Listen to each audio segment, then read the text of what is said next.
The rivalry is back on. Welcome back to the Cody Fogger podcast. On this edition of the podcast, Derek and I are going to discuss and preview the Colts' second regular season game. It's just about, at this point where we're recording, about 72 hours away, so about 3 days away. Derek, there's a lot that is going into this matchup. The Colts obviously facing the Titans, traveling to Nashville for their first divisional game of the year. The Titans were victors last week. I think they won pretty big, if I remember right. And so the Titans right now, as it stands, one game into the season, are leading the division. But we also know, since Andrew Luck was drafted in 2012, the Titans have not had a lot of success against the Colts. And so it's been an interesting matchup. The Titans are obviously a very solid team all the way around, as the Colts are. And so, Derek, I thought we could start here first by looking at both sides of the ball for the Colts. What we learned from that matchup against the Chargers. Obviously, the Colts put up a pretty decent amount of points, 24 points. We can start with the offense. There are obviously some things that they need to improve on, though. What are those things that you think they need to improve on in order to win against the Titans in week 2? Well, the first thing they definitely have to do is be more consistent running the ball. That first half against the Chargers, only having 23 yards against them. Obviously, they had 150 in the second half of the game, which is what you need. But in order to be successful against the Titans, you have to be able to move their front. I know they have some good defensive linemen, but not a lot of their guys are all pros or all anything like that. More of their linebackers are what scare me. Rashaan Evans and a couple other guys there are definitely powerhouses. And if we can get them basically put into a different spot than where they want them to be. And the secondary for the Titans has drastically improved. I mean, they got a couple of really good corners, even though we've seen to have success against them in the long run anyway. They still have good depth at corner, kind of like what we have. So we want to make sure we utilize the fact that our front is better than their D line. So we want to try to utilize the run. Even if we don't get much, it's good to consistently get good yardage, because that's what's going to make Jacoby Brissett more comfortable. And if I'm the Colts, I don't shy away from the same kind of game plan that we had against the Chargers. I'm obviously wanting to spread the ball out a little more. You have to use Paris Campbell a lot more in this game to make some big plays happen, obviously with the loss of Devin Funchess. But I know T.Y. Hilton always has a good game against the Titans, so I'm not too worried about that. Ultimately, this is a week that I think Jacoby Brissett needs to take a shot down the field. We didn't see much of that in the last game. We saw a lot more of the shorter throws with pinpoint accuracy, which is fine. We need to continue to do that. And he had a couple of decent throws, but I would like to see him air it out a little bit to TY or even to Paris in this, because despite how good the secondary is for the Titans, like I said, we've had success of throwing on them early. And I think they are going to assume that the Colts are going to want to run the football. And if we do show our hand to throwing the football early, they might lose their guard and give up a few plays deep, which is exactly what Brissett and this Colts offense needs to do. Yeah, absolutely. And then one thing that I agree with you, Derek, on the point that I think the Colts need to be more consistent in both halves. They need, it was kind of a tale of two halves there in the game against the Chargers, where the first half the Colts were really inconsistent, especially on the ground game. Second half, obviously, they dominated. I think they just need to have that sustained success throughout 2 quarters, and that's something that I'm going to be looking for. Obviously, the Colts are still a very young team, and with Andrew Luck, things may be a little bit harder to be, it may take a little bit longer, I should say, to find that consistency on offense. But yeah, I would definitely say they need to do that. I would agree with you when you said they need to just continue to do what they did last week with pounding the ball inside, because I'm looking at the Titans defense right now. The only guy that I really recognize on the defensive line is Jarrell Casey, who we obviously know is a really good player. So if you take care of Casey, I think you should be set there. One thing that I think that the Colts need to do a little bit better job on, not that they were bad last week, but I think they really need to protect their quarterback better, and I think they need to do things to help Braden Smith out because he struggled. I think he had a little bit of struggle last week. Obviously, we saw him get beat by Joey Bosa, which is not an easy task to hold down. But if you have those guys, because the Titans have they don't have slouches at pass rush. Right. They have Harold Landry, who was really good last year. They added Cameron Wake this year, so they have some guys. They have a guy who's established, who has done it for years, who's probably still has some juice left, and they have a young guy like Harold Landry, and they also have some other good linebackers, like you mentioned. They're really good at one thing is that their front D line is not great at getting pressure, but their defense is really good at scheming and being able to get pressure by mixing in different defensive packages and moving their linebackers and defensive linemen at the line of scrimmage before the play starts, and it confuses people. You saw in the Browns game, if you watch the film, they confused Baker Mayfield and that offensive line so much with so many different packages. Now, of course, Baker Mayfield and that offensive line were not in sync, and they're not as good as this Colts team, but that is something that Frank Reich is going to have to account for. It is. Yeah, it definitely is. And, the Titans have ways to get to the quarterback, like you mentioned. And so, I think it's going to be big for Jacoby Brissett now as he continues to grow and mature into a starting NFL quarterback to recognize that and get the Colts out of those situations, similar to how Andrew Luck did for so many years and how Peyton Manning did years before that. It's on Jacoby Brissett now. Can he recognize those things? He did a good job week 1, but can he do it for 16 games consecutively? Can he do it here in week 2? So those are some of my, I think, biggest things for that.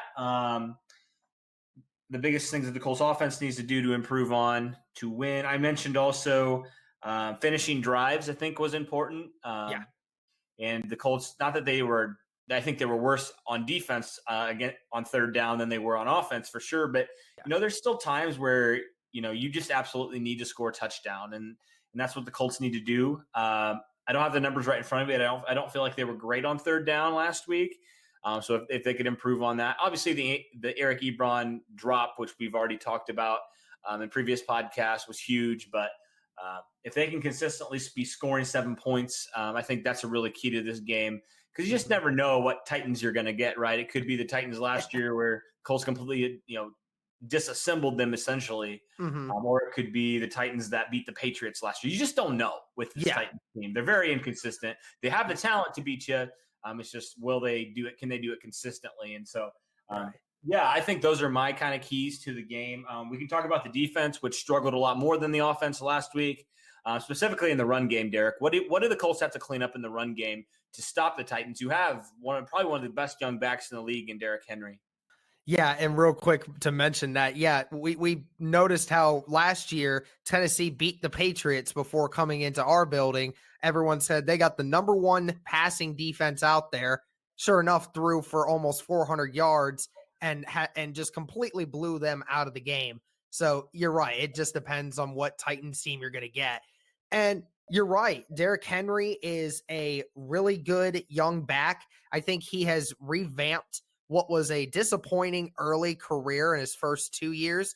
And then now last year, towards the beginning of the year, you saw him just become a brand new running back, just being able to run all over people. And he actually had a 75-yard touchdown catch from Mariota in the game last week. So Derrick Henry definitely is a force now. And it is now more than ever evident that we get pressure up the middle and not allow Derrick Henry to do that. This is a week again where we can do that. This Tennessee O-line is better than this Chargers O-line that we faced last week, but they are without Taylor Lewan. That is a huge loss for them, and we have to capitalize on that.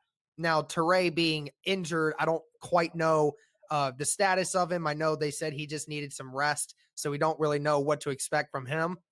Also, good news, Jabal Sheard was out at practice today getting some reps. He didn't get a lot, but he got some, which is good news. Even if he doesn't play this week, he'll most likely play in a week or two. Again, this defensive line's going to have to hunker down.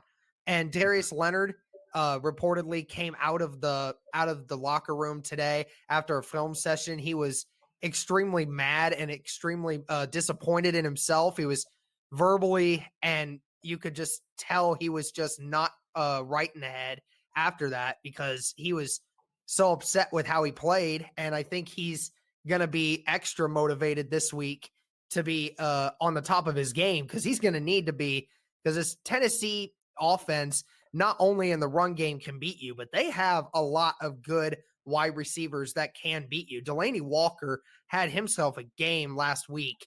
When that we sometimes forget when he's healthy, he can play. He can really ball. And they added Adam Humphries, who's one of the better slot wide receivers in the game. Didn't get a lot of targets this previous week against the Browns.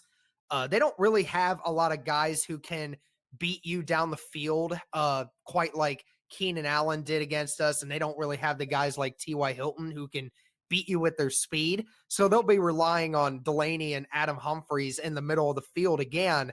We're really going to have to lock that down. And it's just going to be one of those games where Eberflus has to get a better game plan in, and they have to match up, and the Colts just got to play better. Just don't make those mistakes. Don't give up big chunk plays in the middle of the field. And if we can stop Derrick Henry from doing what he did last week, then I think this Colts defense is going to give us a chance to win. Yeah, and talking about game plan, we already mentioned that a little bit, Derek, on offense. I think it's running the ball consistently against this Titans front, taking some deep shots like you mentioned. So the game plan, I think, for defense, and you kind of touched on it a little bit, is getting some more pressure up the middle. I think that defensive line, the interior of the defensive line, did not have a very good game, to say the least, last week. And like you mentioned, the linebackers were struggling last week as well. Darius Leonard, very vocal about that. Not a good game from them. And so, I know. I think that defensive line on the whole, besides, the defensive ends who got some good pass rush in, that defensive line played pretty poor. And that's surprising, because I thought that would be a strength of the Colts this year, especially with how weak the Chargers' offensive line was last week. And so that's something that needs to improve. Janico Autry, who's a guy who we've been high on all year, was really not a factor last week at all.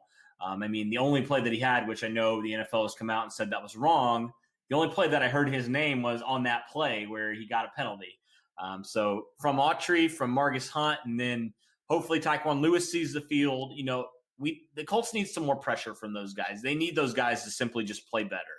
And that's something that is going to be huge for this team if they hope to stop the Titans, who really have this ground and pound mentality, especially with a big back like Derrick Henry. So that's my key to the game, is this interior defensive line and also the linebackers. They just have to play better. If they can play better, if they can slow down Derrick Henry, like you mentioned, the Titans don't really have a guy that I think would really scares me. A guy that could beat Pierre Desir one-on-one, or a guy that could beat one of our corners one-on-one.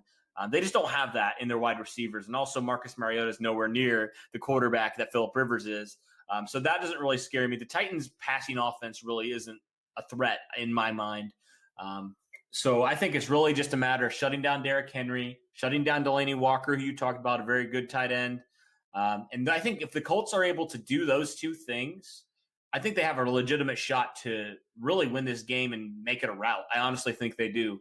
I know we've talked about how good the Titans are, but it seems like every time the Colts play the Titans, they have their numbers. So I think if the Colts can do those things, similar to how they did last year, they can definitely beat the Titans by double digits. That's just my, we can get into predictions in a second, but I think if they do those things well, they have a legitimate chance to win this game, and not just win it close, but win it big. Okay, so a couple more things here, Derek. I wanted to look at a few position matchups really fast, if we could, before we go on to the keys to the game and then our score predictions. So some position matchups that we talked about. Really, I think it's going to be interesting, and we've touched on this before. You said the Titans have some really good, a really good secondary. I would say a really solid secondary in general. The Colts obviously have 3 good tight ends. T.Y. Hilton had a good game. Deion Kane's now probably going to step up into that number 2 role. Then Paris Campbell, who you've talked about. And then, guys like Zach Pascal and Chester Rogers and stuff. I think this is going to be an interesting matchup to see. Can the Colts expose the Titans secondary like they did last year? Mm-hmm. Yeah, it definitely is. And that's been the great thing about Frank Reich's system.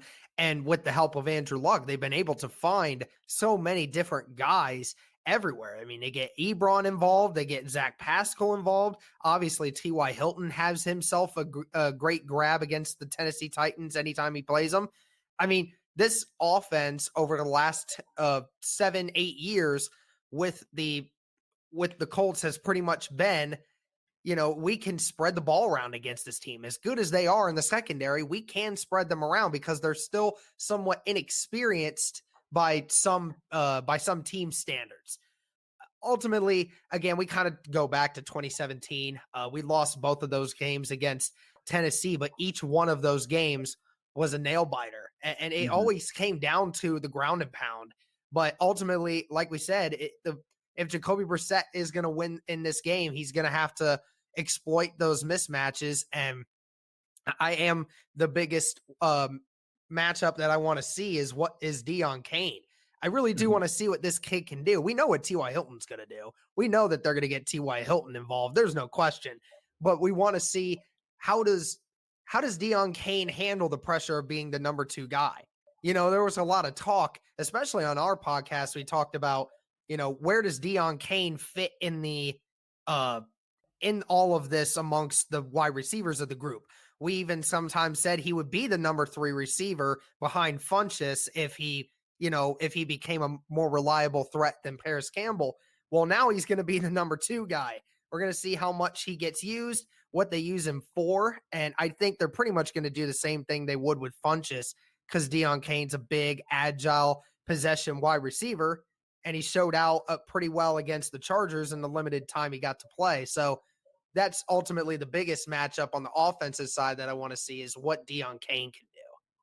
Yeah, and staying in that same vein on the offensive side, the tight ends really didn't get involved much last week for whatever reason. I mean, Eric Ebron had, I think, maybe a few catches. Jack Doyle had a catch.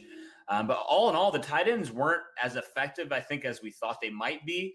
That could have just been a game plan type thing. But it'll be interesting to see the matchup between the linebackers of the Titans, who we talked about, pretty good linebackers, against the Colts tight end unit, which I think is one of, if not the best unit in football. So it'll be interesting to see if the Colts utilize their tight ends a little bit more and just ultimately, see what that matchup will be, because I think there's 2 good position groups going up against each other there. Yeah, absolutely. Eric Ebron is going to definitely get his usage much higher this week. I think Frank Reich has just kind of come to the assumption Jack Doyle's obviously going to get his catches, but I think they love having Jack Doyle in there to block. I mean, he blocked so well last week. His blocking just is underappreciated by so many in the media that we just kind of forget about him. But when you look at him on film, he's just always there making the right blocks. And that's why we're able to run so well to the outside last week against the Chargers. And I think they need to continue to let him do that. Let him be that run blocking guy and let Ebron be to go out and catch. No, I'm not saying take Jack Doyle away from his receptions. Obviously, Jack Doyle can make a few catches, but Ebron, the catching is his specialty. And Jack Doyle's specialty is helping this this already stout offensive line become that much better by blocking. And I think they need to continue to do that. And I'd like to see Mo Alley Cox get in a little bit this week and see some great catches from him. Yeah, absolutely. So that'll be an interesting matchup to watch. Now we can switch over to the defensive side. We've already touched on this a little bit, Derek, but I think it's going to be really interesting to see how this Colts offensive line versus this Titans front 7. So that would be, the 3 defensive linemen. The Titans play 3-4, so the 3 defensive linemen and then the 4 linebackers. It's going to be an interesting matchup because, like you said, while the defensive line maybe necessarily isn't great, they still do have an all-pro player in Jarrell Casey there. So they still do have somebody there that's really good. And then you mentioned the linebackers who are obviously, we know what they can do with I'm sorry, I pulled it up here with my phone's whacking out. Sorry. No, you're good. Yeah. Specifically with Evans and Woodyard in the middle, in the inside. That's going to be an interesting matchup to watch there. Now you have Cameron Wake, like I mentioned, Harold Landry. And then they have as well one guy that I don't really recognize, but Jayon Brown. I do know who that is. Jayon Brown as well. That's the other guy. He had 9 tackles last week. He forced a fumble. He also had an interception. So he had a good game as well. So the Titans have a good front 7, I would say. A pretty good front 7, specifically at the linebacker position. Yeah. But it'd be interesting, Derek, to see, can the Colts impose their will like they did against the Chargers in the second half of last week's matchup? Yeah, you're right. Casey is definitely an all-around great defensive tackle. Wake is more of a pass rushing specialist for sure. Mhm. Uh, and the linebackers for Tennessee, they are a run first kind of linebacker. They love to put their heads in the play and they love to get up. I think that's where play action will come into play. That's ultimately what I think Frank Reich's going to do is he's going to play to the strength of Woodyear and Evans and make them come up so that way Brissett can go over the top of them because they're not great in coverage. That we've always seen that their ultimate strategy is against the run, and if the run game does kind of stall because they start loading the box, then that's what you got to do is you got to get the play action out. Mhm. Absolutely. Yeah. So, Derek, what are now moving on to our matchups, from our matchups now to the keys to the game? What are your 3 keys to the game for the Colts victory on Sunday? Well, first off, special teams. Special teams can't do that again to us. We just can't have that happen on all assets. It just needs to get better.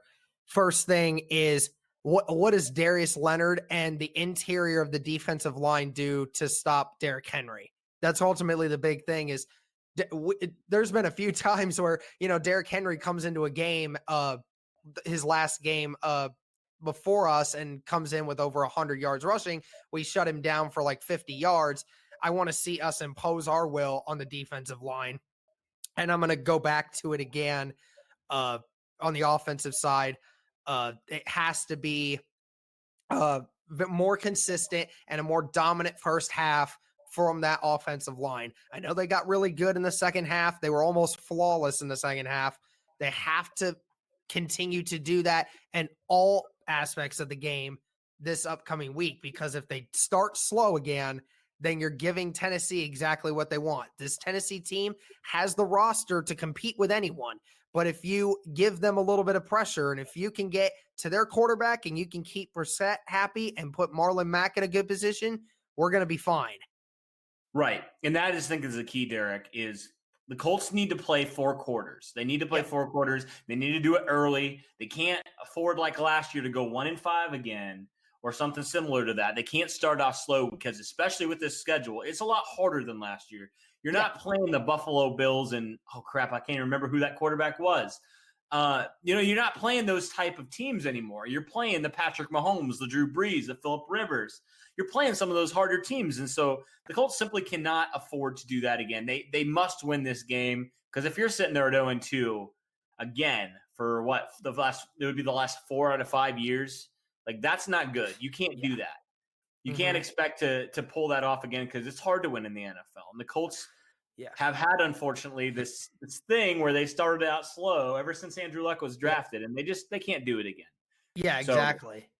So playing 4 quarters, I think, will be huge for the Colts. If they do that, honestly, it's crazy to me, Derek, and we've talked about this. How in the world were the Colts still in that game last week? Because I was like, man, as bad as this team has played, they still have a chance. But then I was also like, this team should be up by double digits at this point. And so it's all about consistency. It's all about consistency. If this team can come out, impose their will from snap 1 till snap whatever, then they have a legitimate chance to dominate this game. I truly believe that. And so that is the key. I think the biggest key for me is being consistent, play in and play out. Okay, so the last part here, the score prediction. Always fun score prediction. What is your score prediction, Derek? What do you think happens on Sunday? I did say in my other podcast that I thought the Colts were going to win, and I'm obviously still sticking to that. Given how healthy the team is right now, still really the only major injuries that we have right now is Jabal Sheard not playing still. We still don't know his status yet, and obviously Funchess being out. But other than that, this team is healthy. I think this game is a relatively close one. I think that first time, it's only second week, still some things to clear up. But I think the Colts win in a punch out in 24-17. They go to Nashville and beat the Titans by 1 score. I like that. I'm pretty close on that. I'm going to say the Colts win by 10. My prediction is the Colts 27, Titans 17. I think that the Colts will fix some of their mistakes that they made. Obviously, can't be perfect, but I think the Colts will be better than last week, especially with this coaching staff. And I think I think the Colts I think they're better than the Titans. I think they're deeper than the Titans. I think their coaching staff gives them an advantage over the Titans. So I'm going to say Colts by 10. That's my prediction. And so, yeah, it'll be interesting to see now. Can the Colts follow up a pretty good performance last week? And can they come out with their first victory of the season? I guess we're going to see. So, yeah, it's going to be an exciting game. I always know that it's always fun when the Colts head down to Nashville. Good rivalry. It's a fun rivalry. And, yeah, man, I'm looking forward to it. So, hey, last time we were in there, we clinched our spot in the playoffs. So, yep. Let's hope we can keep going with that. Let's keep the winning streak alive. All right, sounds good. Well, thanks, guys, for listening. You can obviously follow us on social media, follow our podcast on social media. Yeah, we hope you enjoy the content. We'll definitely come out with some more very soon. We'll probably have a recap up maybe Monday or Tuesday. We'll let you guys know on that. So, yeah, I think that's about it. Thanks, guys, and go Colts.